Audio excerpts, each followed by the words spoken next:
Olá pessoal, hoje nós vamos falar um pouquinho de gerenciamento dos riscos do projeto. O que é um risco? Qual a definição de risco? Risco é um evento ou uma condição incerta que, se ocorrer, tem um efeito em algum objetivo do nosso projeto. E o risco ele pode afetar o nosso projeto tanto de forma positiva quanto de forma negativa.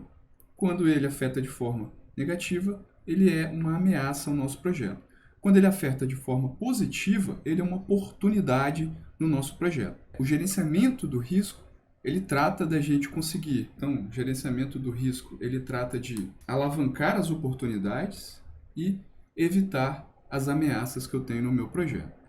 Então, segundo o nosso PMBOK, o gerenciamento do risco inclui os processos de condução do planejamento dos riscos, identificação, análise, planejamento das respostas, implementação das respostas e monitoramento de todos os riscos relacionados ao projeto. E aí, como eu falei, objetivando aumentar a probabilidade de impacto dos riscos positivos e diminuir a probabilidade de impacto dos riscos negativos. Então, diminuir a probabilidade e o impacto dos riscos negativos, a fim de aumentar as chances do meu projeto. Alguns tipos de riscos. Riscos com base em eventos. Saída de um vendedor-chave do meu negócio durante o projeto. Cliente alterar um requisito após o desenvolvimento ser concluído. Risco de variabilidade. Produtividade acima ou abaixo do planejado. Erros durante os testes maior ou menor do que o esperado. Riscos de ambiguidade. Elementos de requisitos ou soluções técnicas desenvolvidas, especificadas de uma forma errada. Então, isso leva a ambiguidade durante o desenvolvimento e pode atrapalhar o sucesso do meu projeto. A gente pode falar ainda em termos de riscos dos seus graus. Então, qual é o grau daquele risco? O risco ele pode ser individual no projeto, ou seja, ele vai afetar, vai gerar uma incerteza, tanto de forma positiva ou negativa, de um ou mais objetivos do projeto, ou ele pode ser de forma mais geral. Então, nesse caso, ele vai causar um efeito de incerteza no seu projeto como um todo. E aí, ele pode resultar em variações no resultado do projeto. Então, o risco geral do projeto ele vai impactar no resultado final do projeto de forma positiva ou negativa. Além disso, pessoal, a gente pode categorizar os nossos riscos, criando uma estrutura analítica dos riscos.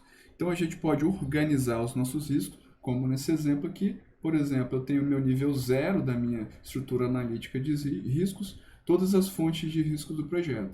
E aí eu vou categorizando os meus riscos. Risco de gerenciamento, risco comercial, um risco externo, um risco técnico. E aí eu posso ir definindo um pouco mais o que teria dentro dessa minha estrutura analítica. Por exemplo, no risco técnico eu posso ter definição do escopo, definição dos requisitos, estimativas e premissas, processos e técnicas, interfaces técnicas.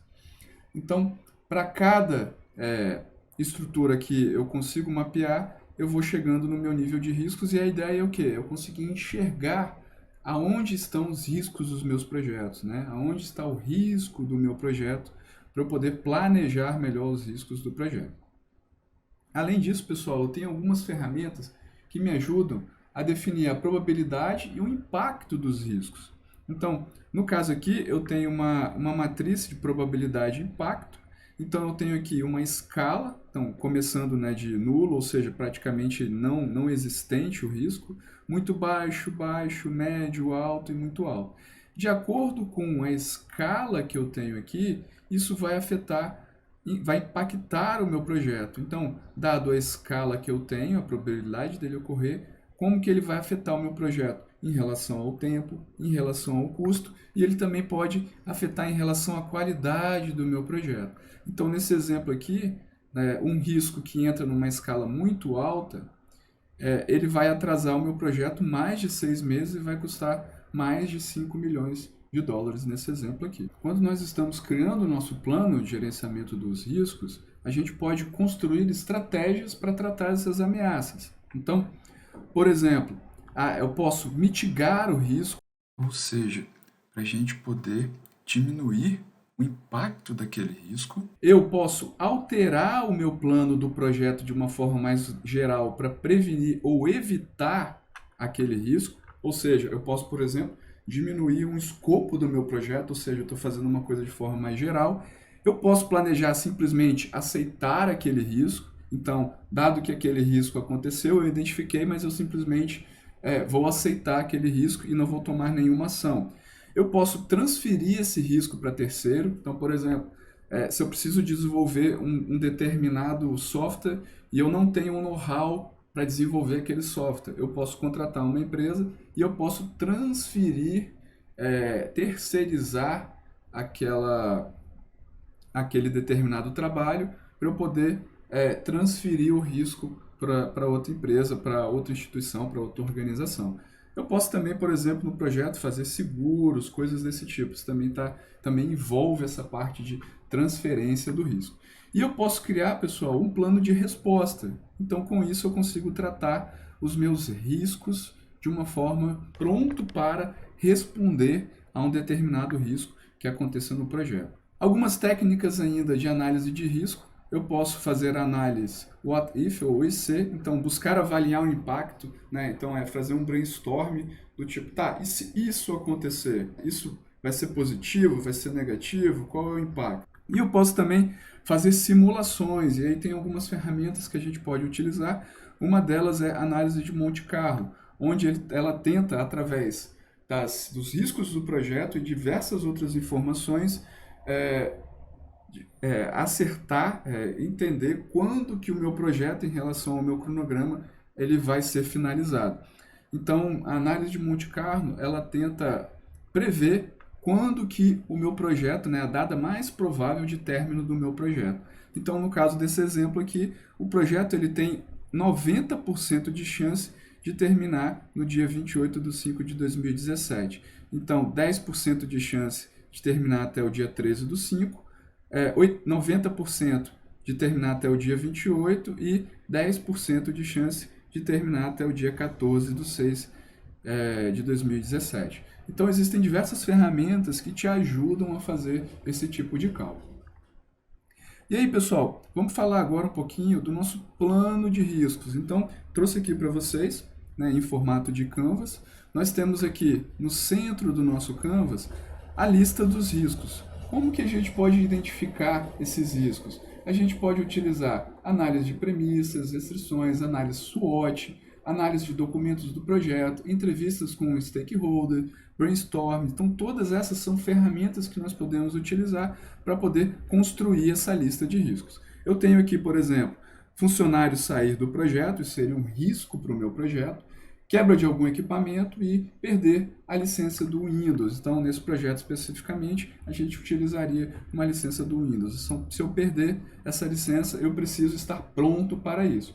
E aí, pessoal, eu preciso ainda categorizar esses riscos. Né? Nessa faixa aqui, se esse risco estiver nessa faixa, ele vai impactar o meu projeto durante 3 meses, né? Por 3 meses, e eu vou ter 50 mil. Então, eu vou ter um atraso de 3 meses e 50 mil reais. Se ele está nessa faixa aqui, eu vou ter o quê? De um mês, aí vai impactar um mês, 10 mil reais. Se ela estiver nessa faixa aqui, 15 dias, 2 mil. Nessa última faixa aqui, 5 dias, 1.000 reais. Então, por exemplo, nesse caso aqui, a licença do Windows está nessa faixa, né? Ela custa aí nessa faixa aí de 1.000 reais. E ainda aqui, ó, eu tenho nesse outro eixo a probabilidade. Então, se eu colocar esse risco mais para cá, a probabilidade dele ocorrer é muito grande. Então, por exemplo, se perder a licença estiver aqui, nesse final, provavelmente esse risco ele vai acontecer, porque a probabilidade é muito alta. Então, eu já tenho que, por exemplo, reservar uma verba de contingência para tratar esse risco. Então, desse lado aqui eu coloco os riscos e aqui eu coloco o que eu vou fazer, quais são as minhas ações e seus responsáveis por tratar aquele risco.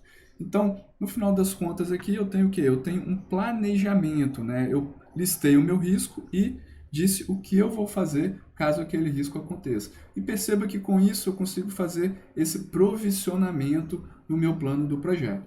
Quebra de equipamento, eu tenho 2 ações: comprar um novo equipamento ou consertar ou alugar um equipamento. E aí eu coloco os responsáveis caso a gente decida por uma ou outra ação de risco. Funcionário sair do projeto, fazer o rodízio das atribuições de cada funcionário para que o impacto seja menor. Então aqui eu já estou tentando, de certa forma, me antecipar àquele risco de alguém sair do projeto para eu poder sofrer menos esse impacto quando ele vier a acontecer. Beleza, pessoal?